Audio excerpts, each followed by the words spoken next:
Ayo, kalau kita laki-laki, apa alasan tak sholat? Tidak ada.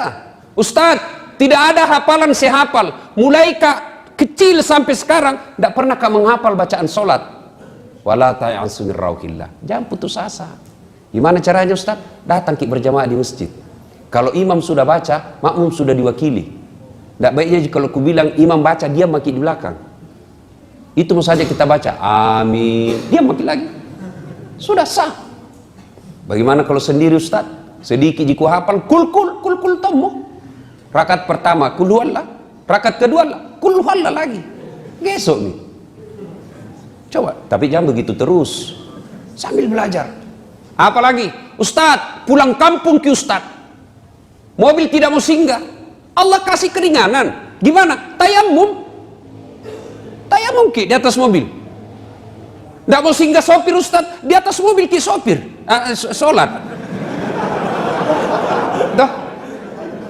Bos, biar tidak sembahyang itu sopir. Kalau kita bilang kasih singgah dulu, mau kasih sembahyang, pasti nak kasih singgah ki. Kecuali mau jadi buang air besar, biasa tidak nak kasih singgah ki. Pernah dulu waktu kuliah, ada teman mau sekali buang air besar. Oi sopir, boleh pakai melekat jambang. Singgah dulu, mau sekali kamu buang air besar. Nah bilang sopir, perasaanmu itu. Perasaanmu saja itu. Dia bilang, nih betonggak-tonggak kak. Akhirnya apa? Tacir. Keluar itu, bau satu mobil. Balik ini sopir, jambangin anak iya. Biar ini anak, dia bilang, perasaanmu gitu. Coba. Tapi kalau sholat, biar ndak sholat itu sopir, biar dia orang Nasrani, begitu ada yang bilang kasih singgah kak dulu, mau kak sholat, pasti nak kasih singgah ki. Anggaplah tidak mau nak kasih singgah Ustaz. Bagaimana caranya Ustaz? Nah di atas mobil ki, Allah kasih keringanan, namanya sholat duduk. Gimana caranya? Sembahyang ki, anggaplah ini ya, tapi kasih teh dulu di samping tak. Siapa tahu dia tidak tahu kita lagi sholat. Sembahyang dulu nah, jangan kau ganggu kak. Nanti sholat kena kau biki. Nah, sudah sholat bagaimana? Sholat. Kalau Allahu Akbar, ruku kepala dikasih goyang. Kalau ruku ki, Allahu Akbar, Samiallahu liman hamidah. Sujud bukan cuma kepala goyang, badan ikut ditundukkan. Allahu Akbar. Sudah. Apa pi? Tidak bisa kak duduk Ustaz. Ada bisul di pantat kompak. Pak kepala talam banyak nampak. Mana caranya? Sudah, Allah kasih keringanan, tidak usah duduk, baring. Bukan sholat tidur nah, baring. Sholat baring ki. Bagaimana caranya Ustaz? Tangan masih bergerak. Allahu Akbar. Anggaplah sana kiblat, baring maki sini kepala tak. Allahu Akbar. Samiallahu liman hamidah. Tidak bisa kak baring Ustaz? Cara apa lagi? Salat pakai isyarat. Bagaimana namanya salat pakai isyarat? Mata tak kasih goyang-goyang, gitu saja. Allahu Akbar. Bismillahirrahmanirrahim. Allahu Akbar. Itu sholat pakai syarat, tinggal mata, tangan tak goyang nih. Itu pun tidak bisa Ustaz.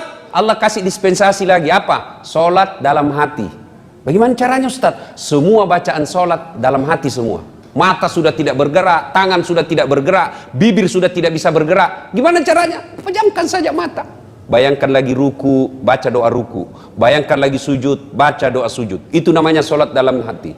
Masih juga tidak bisa sholat dalam hati. Gampang, bungkus, bawa dikubur. Mati itu bos. Apa pi? Tidak ada pak. Tidak ada alasan bagi kita tidak sholat. Nah, teman setan yang pertama, al-mutakhawil bis sholat, yang menganggap enteng sholat. Dek, kira-kira kalau 5 waktu ada di musola ini, pagi kita ke kampus, nuntut ilmu adalah jihad. Kemudian sore pun kita pergi main basket lah, main bola. Mau masuk maghrib ada maki lagi di masjid. Nunggu sampai isya. Selesai isya kita makan ala kadarnya. Lalu malam lagi kita belajar lagi. Sampai pagi begitu. Apa alasannya Tuhan kasih masuk ke neraka? Ayo. 5 waktu kita di masjid. Kita tidak durhakai orang tua tak. Kita nuntut ilmu adalah jihad. Kita datang pengajian seperti ini. Apa alasan Allah untuk menolak kita menjadi orang baik? Apa alasannya Allah membuat hidup kita jadi susah? Kalau baik sholat tak bos, insya Allah gampang itu punya dunia. Gampang. Saya bisa cerita begini karena saya alami. Saya paling sering itu kalau setiap saya cerita soal ini. Saya pernah itu rasakan di PIS 3 Unhas sini, Sospol, lantai 2. Saya ingat terus itu, ruang 207. Saya keluar dari dari kelas belajar, nak tunjuki kak seniorku. Apa nak bilang? Dasat, ndak malu-malumu itu cakar semua bajumu. Saya tidak marah.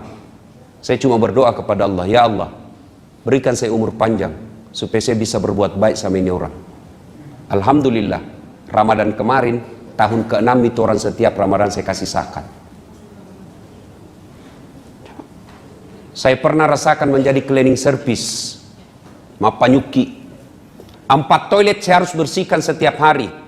Saya bilang, Jami gaji kak, kasih masuk namaku undian umroh gratis. Sampai tutup itu kantor ndak dapat. Alhamdulillah, biiznillah, dengan izin Allah, Allah kasih saya rezeki punya travel sekarang. Saya bisa umroh kapan saja saya mau. Coba, kecil kalau itu dunia. Apa susahnya Allah kasih kita dunia? Nah bilang orang bungi, nagatte ni ponge komelo, kecil buat Allah. Dulu jalan kaki pergi sekolah dari Jalan Harimau pergi Jalan Cakalang. Saya mempat jalan kaki, kadang-kala coko-coko karena malu dila orang, masuk di pasar Cidu, jalan kaki. Alhamdulillah, biiznillah, ada Tommy mobilku beberapa. Alhamdulillah, dengan izin Allah. Dulu lihat pesawat di kampungmu dikejar, kapal lutu, dikejar itu pak di kampung. Sampai kita masuk tabrak sawah, masih dilihat tuh. Saya lebih saja itu nanti naik pesawat. Bismillah. Hampir tiap hari sekarang saya naik pesawat. Dan hebatnya lagi, bukan saya yang bayar. Coba, dengan izin Allah. Kecil buat Allah. Gimana caranya? Bereskan sholatmu. Kecil itu jadi dokter. Kecil itu jadi pegawai negeri. Allah cuma minta perbaiki sholatmu. Baik sholat, tidak ada alasan menolak. Tidak ada alasan Allah untuk menolak doa kita. Yang penting baiki sholat. Setiap azan kita tinggalkan pekerjaan, masa Allah sengsarakan hidup? Tak, Tuhan apa itu yang kasih susah orang yang baik sholatnya? Cuma masalahnya kita anggap enteng nih sholat. Sholat tapi main-main. Allahu Akbar. Malik yaumiddin. Allahu Akbar. 30.000. Beli pulsa 10.000. Mana ini 20. Allahu Akbar. Disadel kapan? Samiallahu liman hamidah. Tidak. Mana itu dia? Assalamualaikum. Oh, di bawah bantal. Jadi kalau ada susah hidup tak bos, jangan cari kambing hitam. Ayo koreksi sholat kita. Koreksi sholat. Adik-adik sekalian, kalau baik sholat, insya Allah, Allah perbaiki hidup kita. Allah sempurnakan hidup kita. Nah, ada yang bilang, kenapa pada itu Ustaz ya? Rajin namamu sembahyang tidak banyak masalahnya. Pasti seandainya tidak sholat lebih banyak lagi masalahnya. Kenapa paling sholat itu Ustaz? Banyaknya masalahnya. Yang kedua, dia tidak ikhlas. Hayya 'alas shalah. Asar misalnya. Barusan duhur. Tidak ikhlas kok bos.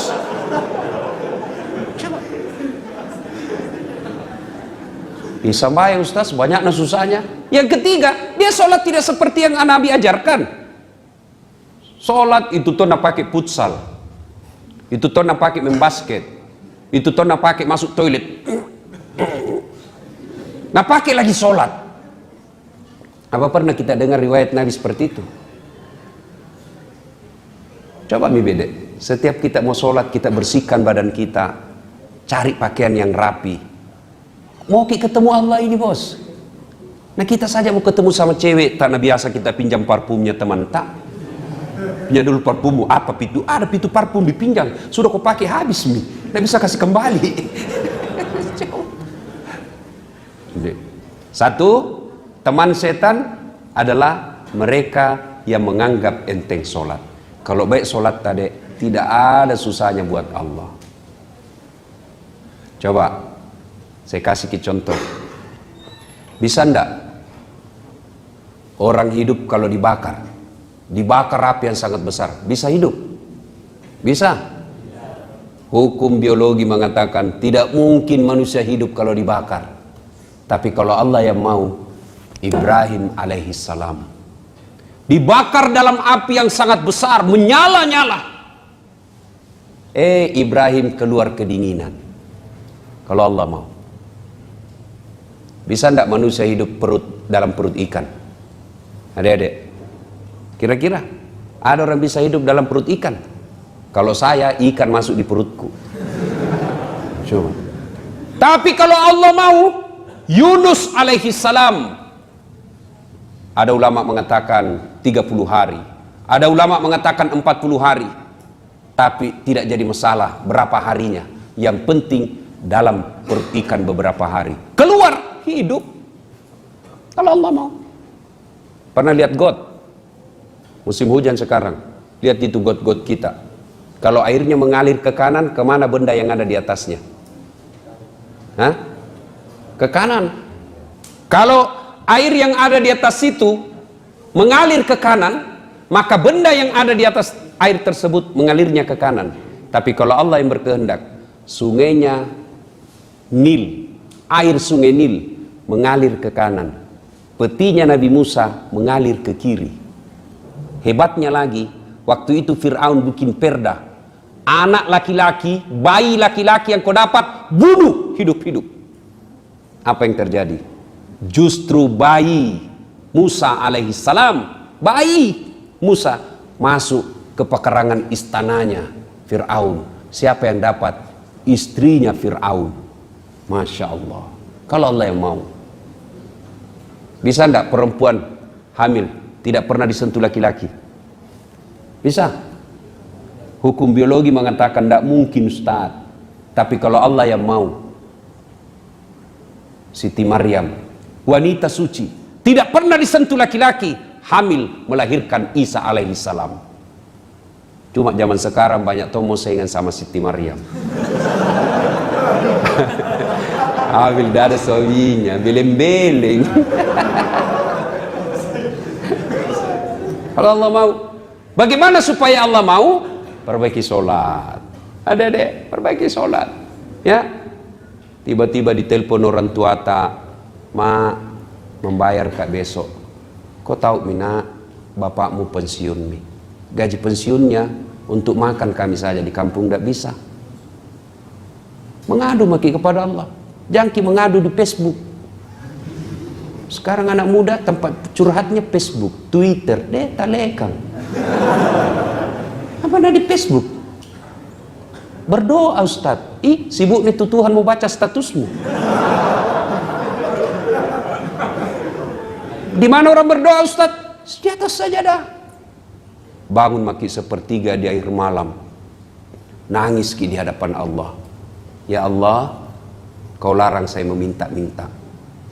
Kau larang saya mencuri. Kau larang saya mengemis. Kemana saya meminta ya Allah? Tidak mungkin aku merepotkan orang tuaku saat ini. Engkau yang maha kaya ya Allah. Mudahkan bagiku untuk mendapat rezeki. Masa Allah tidak kabulkan kalau kita curhat bos? Minta kepada Allah. Cuma caranya perbaiki sholat. Dan adik-adik sekalian, percaya ki bos, tidak ada orang tidak ada masalahnya di dunia ini. Tidak ada orang. Semua orang pasti punya masalah. Alhamdulillah. Ketika ada masalah tak, Allah tidak meminta Das'ad jadi wali kota kau dulu. Nah. Ada tim suksesku dulu sini.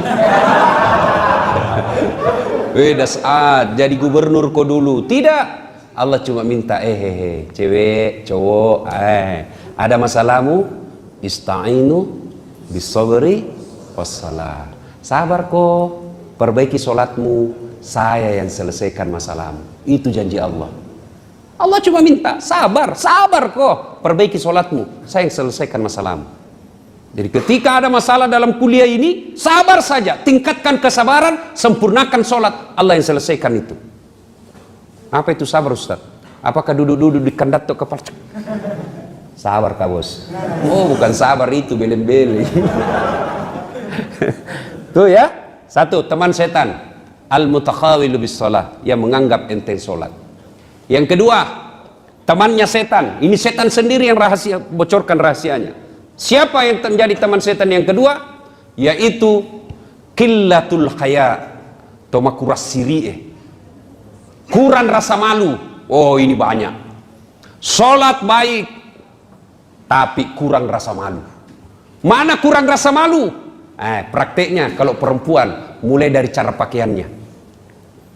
Sekarang banyak perempuan pakai jilbab tapi tidak memenuhi syariat. Sempit. Biasa saya bingung nggak? Celana dulu waktu ku kecil, biar itu bola bisa masuk di dalam celana. Nah bilang orang celana papi. Kipas besar. Sekarang sempitnya lagi. Sampai ku bilang ada mahasiswaku, bagaimana cara mau kasih masuk itu? Susah nih kasih masuk. Dia bilang, nggak gaul na Ustaz. Apa? Dia bilang dikasih kantong plastik Ustaz. Oh begitu.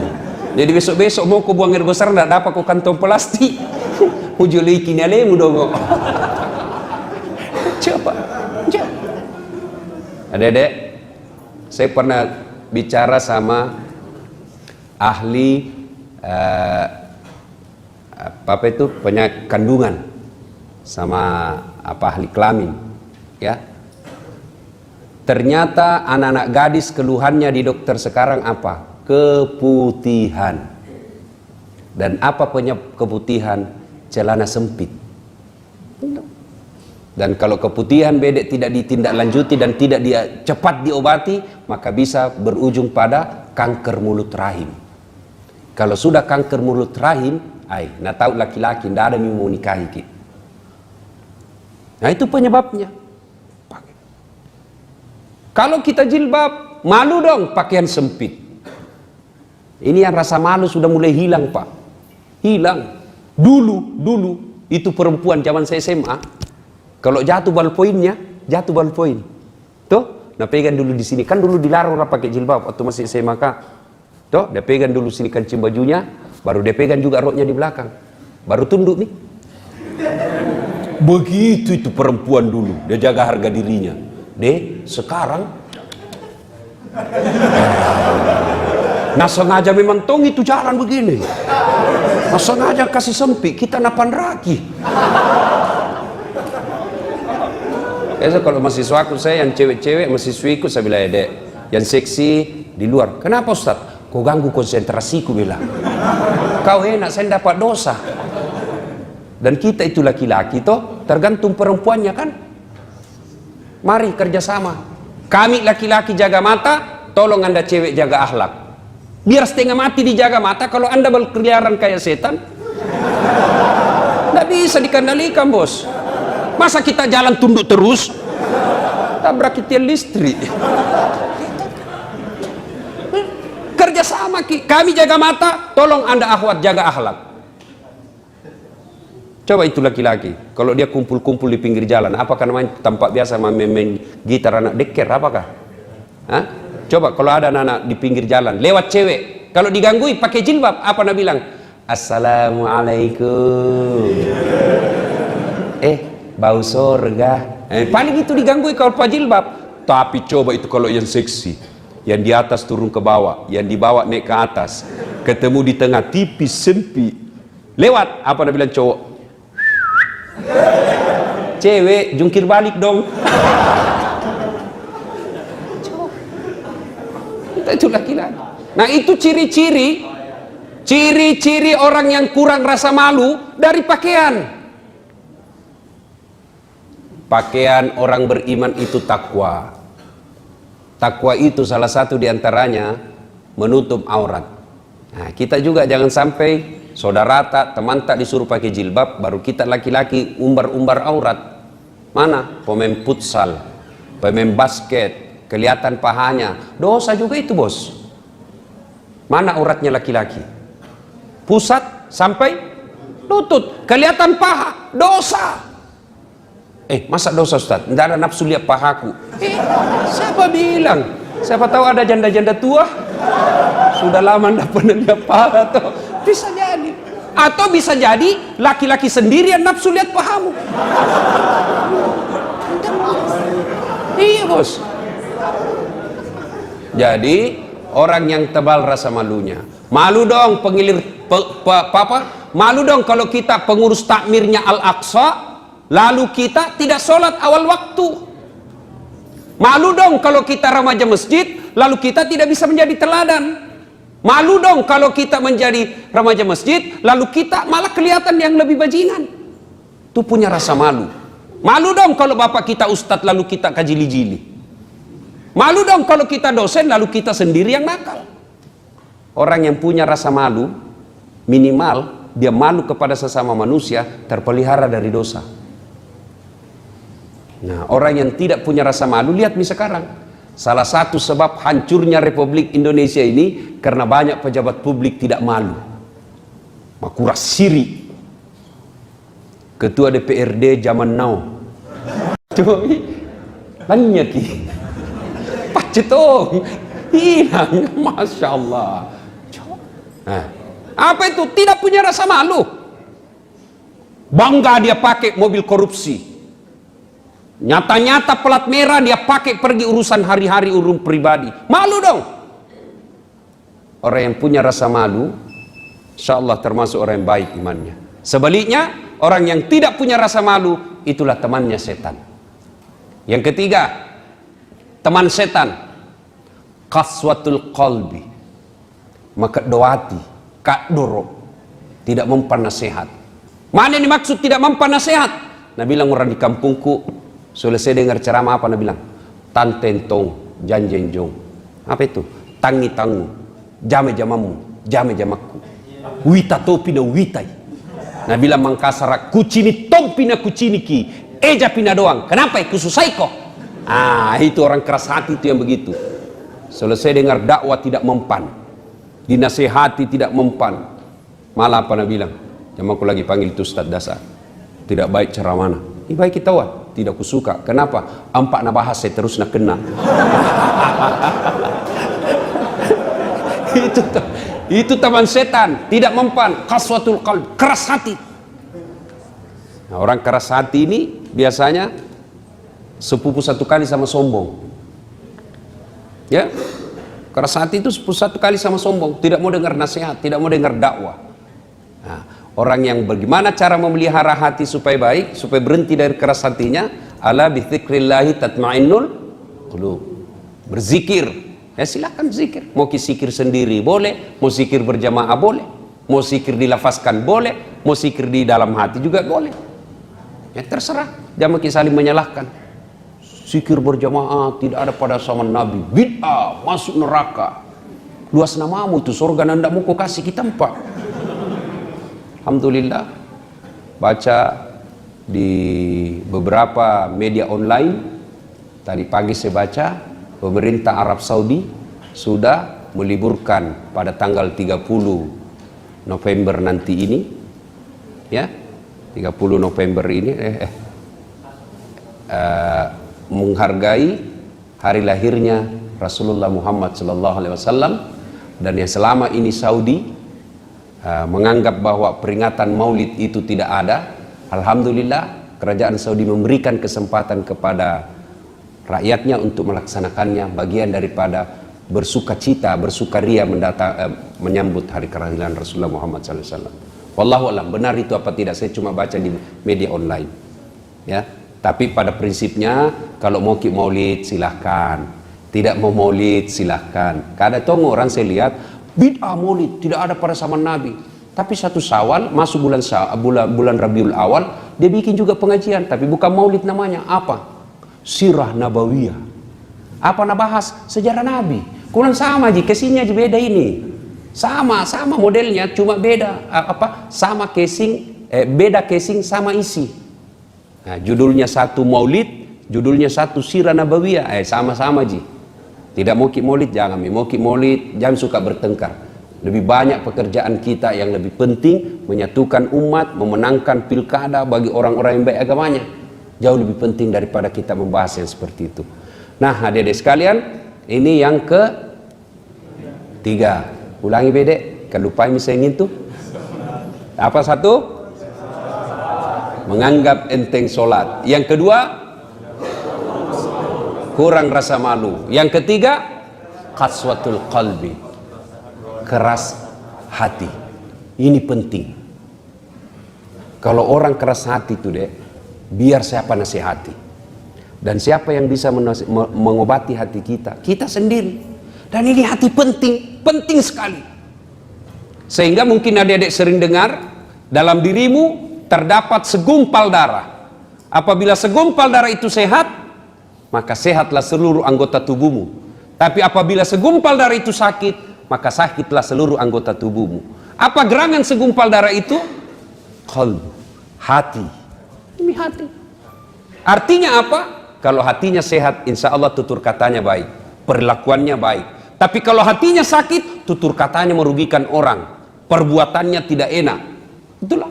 Itu pentingnya itu hati. Saya kasih contoh. Pergi ke Bone, naik mobil, yang nyetir tangan, yang menatap sepanjang perjalanan mata, gas rem kaki, yang berpikir sepanjang jalan otak. Tapi begitu ada tikungan, apa tertulis? Hati-hati. Tidak ada tertulis otak-otak. Padahal otak itu yang berpikir sepanjang jalan. Tapi begitu ada tikungan, hati-hati. Tidak ada bilang otak-otak. Coba itu pentingnya hati. Coba di bandara, yang tulis pengumuman tangan, yang mencerna pengumuman otak. Tapi begitu ada pengumuman, apa nak bilang announcer? Perhatian, perhatian. Tidak bilang perotakan, perotakan. Makanya ini penting sekali pelihara hati. Qaswatul qalbi adalah temannya setan. Maka pelihara. Yang berikutnya, teman setan. Yang keempat, ghaniyun mutakabbir. Orang kaya yang sombong. Kaya apa saja. Kaya harta, namanya hartawan. Pelit, temannya setan. Kaya ilmu, ilmuwan, pelit, temannya setan. Mana itu ilmuwan pelit? Tidak mau kasih ilmu, tidak mau bagi-bagi ilmunya. Itu temannya setan. Kalau kaya harta, hartawan pelit, temannya setan. Tadi adik-adik, saya tadi terharu juga. Ini kan kita rata-rata anak mahasiswa di sini. Ada tuan tawa celengannya. Alhamdulillah. Mana mau kuliah tidak pernah singgah. Tapi artinya ada bitawa, sudah ada. Dek, jangan ketawa, serius kayaknya. Bagaimana mau ki kaya nah selalu ki minta-minta. Salah satu kalau mau jadi orang kaya jangan selalu minta-minta, bos. Tidak ada itu orang kaya minta-minta, hanya orang miskin. Maka kalau mau ki kaya berhenti ki minta kepada manusia. Yang boleh hanya minta kepada Allah. Allah tidak senang itu tangan selalu begini. Yang Allah senang begini. Mana mau 100 rupiah. Lewat nak bilang teman-teman, sekek no 100 rupiah. Biar nih bos, itu jika kemampuanku. Daripada kau. Nah, sudah. Tidak penting banyaknya, yang penting ikhlas. Daripada sedikit tidak ikhlas. Lebih banyak ikhlas. Tapi mau lihat pelitnya orang. Oh ini selalu saya alami. Wih, kalau artis diundang, baik kasih pesawat eksekutif kelas, hotel bintang 5. Dari bandara dijemput, ada polisi, ada tentara, dikalungkan bunga. Datang, itu artis datang dibawa alamat palsu. Goyang pantatnya, kelihatan pahanya. Nggak tahu nak kasih pegang ki, apakah Cina-Cina aja ki? Goyang pengawas.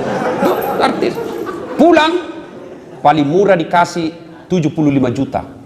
75 juta. Pulang sampai di Jakarta dia pakai beli narkoba, pakai dugem. Batena dihormati itu artis. Sekali na ulama diundang, penghafal Quran diundang, kasihan Gojek nak kirim.